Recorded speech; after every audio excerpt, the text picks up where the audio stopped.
how would they, in that case, just leave their mandate in the Constitutional Court? So it's a little bit unlogic that, but they have left their offices and left the Constitutional Court, in my opinion, due to the political pressure that has been put it on them, and of course, in my opinion, again, in order to save the face of that institution and to leave it, unfortunately, it became being very entrusted by the people. So I think this is one of the bases that have been taken by them in order to save and to rebuild the credibility of that institutions with the price of their professional reputation and so on. Radu Marian? Yeah, if I can add to that, I have a feeling that Mr. Chebotar has not read any news reports in the last week. The Venice Commission has issued a devastating report in regards to the activity and the decisions of the Constitutional Court. Everyone has agreed that the judges of the Constitutional Court have severely abused the Constitution. This is an institution that was supposed to protect the Constitution, but they violated it. I just want to mention that 3 of the constitutional judges were former members of the parliament for the Democratic Party, and one of the judges is a close relative to Mr. Plahotniuc, and they were placed there months before the election. So Mr. Plahotniuc tried to make some sort of an insurance policy from this institution in case he tries to lose power. So I really don't understand the statements of Mr. Chebotar. It's really had the feeling that he just tries to deny the reality. And reality, everyone knows the reality except the members of the Democratic Party. Vladimir, are you delusional? No, not of course. But I understand the emotions of my colleague, which unfortunately didn't went into too much detail analyzing the Venice Commission opinion, which overturned the practice of 20 years of the Constitutional Court. You may debate and have different opinion on the composition of the Constitutional Court, which was these days, but you cannot put under the questions the composition of the Constitutional Court and its ruling for the 20 years. So unfortunately, it was a very speed up decision, which didn't pay too much attention to all the constitutional practice and interpretation of the Constitution of Moldova. And with that opinion, I have only to congratulate the president of Moldova, Dodon, who only him obtained a win through that decision, not the other party. And I think that the Acum Bloc, which really are people that, in my opinion, are trying to do what they believe in, they have just been used by the opposite side, the side that they embraced, unfortunately, a person which is asking bribes of $1 million per month. They knew that, they accepted that, and a person which has politics oriented against the Republic of Moldova and its interests. Final response from you, Radu. Go ahead. Yeah, so these allegations, for that we need an independent prosecutor to look into it, and if needed, to prosecute. These allegations were known many years back, and the prosecutor were able to look into it further, but they did not do that. And Democratic Party knew about these allegations, and they did not say anything until now, until they realized that there's no chance for them to do any coalition with the Socialist Party. So it's obviously an independent prosecutor should look into these allegations and should prosecute if that's the case. Okay, we'll be following events in Moldova closely here at the Newsmakers. For the moment, let me thank you gentlemen, Radu Marian and Vladimir Chebotar. Thanks for joining us on the Newsmakers.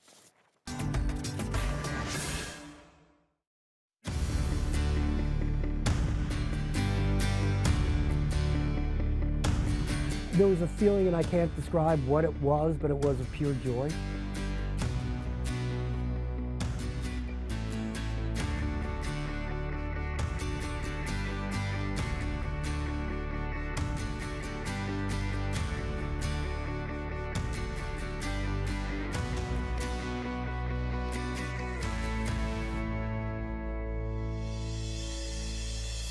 What made things different was that a group said, we are not going to accept this.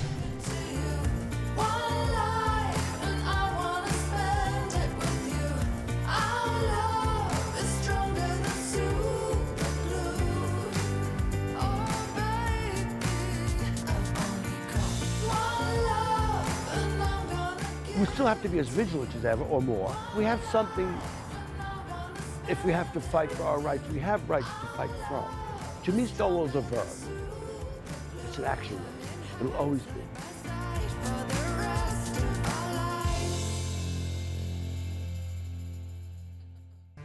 That's all for this edition of The Newsmakers with me, Imran Garda. Check out more of our stories on YouTube, Facebook and Twitter. Remember to like, follow and subscribe. Until next time, thanks for watching. Bye-bye.